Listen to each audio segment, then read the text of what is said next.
J'imagine que c'est difficile pour les témoins d'en parler, mais quand on est de l'extérieur, on a presque un peu de pudeur à se dire qu'on ose parler de ça.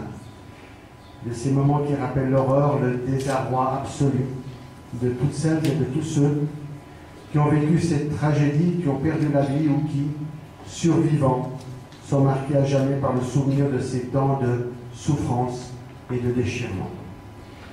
Il y a 14 ans, le 7 avril 1994, commençait le génocide des Tutsis du Rwanda. Celui-ci durera près de 3 mois et fera, en tous les cas, 800 000, on parle des fois d'1 million de victimes, selon les chiffres des organisations internationales. Il est évidemment impératif de commémorer ces 100 jours d'extermination, de folie meurtrière, au cours desquels des milliers de femmes, d'hommes et d'enfants ont été assassinés. Commémorer, c'est se souvenir ensemble, c'est rendre hommage et justice, par la force du souvenir, aux générations passées et aux morts. Et c'est surtout, dans le cas d'un génocide, ça a été dit tout à l'heure, lutter contre l'ignorance et l'oubli, lutter contre cette volonté qui a existé d'effacer toute trace d'un peuple. Cette obligation de se souvenir est indispensable. Elle l'est d'ailleurs, vous l'imaginez bien, pour tous les génocides.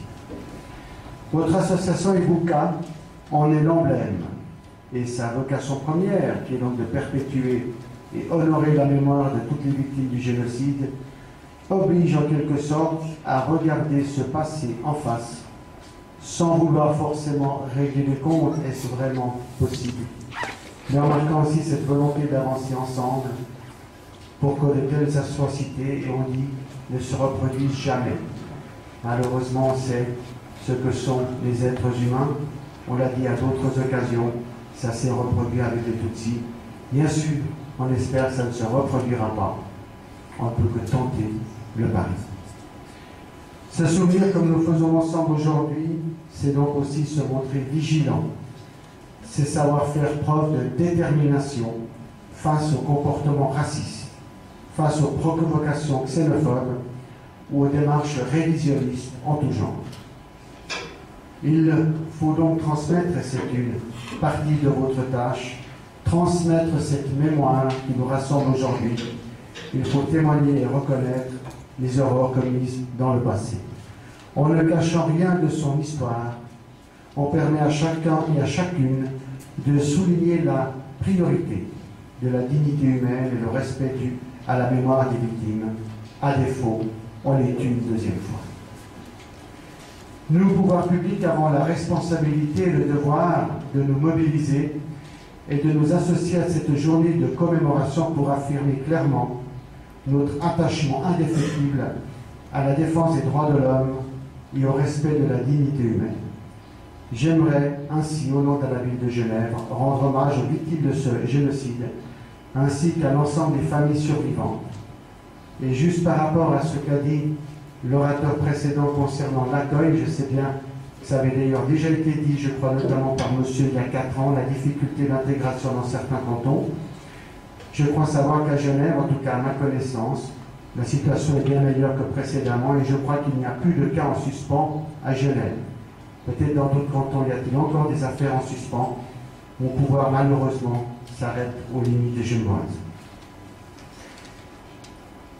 Depuis plusieurs siècles, d'ailleurs, Genève est un lieu d'accueil, en tout cas on l'essaye, une terre d'asile pour d'innombrables victimes des guerres et des persécutions en Europe et dans le monde.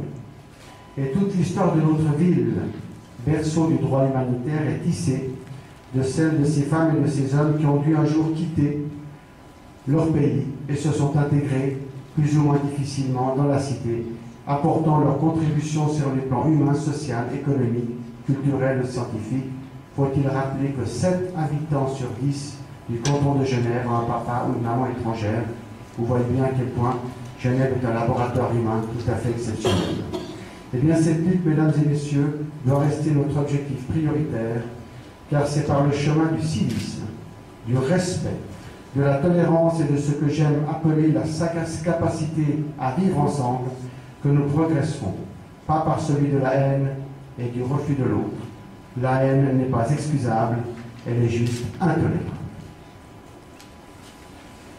Contre cela, il faut affirmer sans relâche et avec la plus grande fermeté notre attachement à nos valeurs. C'est grâce à elles que nous parviendrons un jour à trouver la voie, si cette voie est possible, d'un monde meilleur, un monde de paix, de liberté et de justice. Et je vous remercie.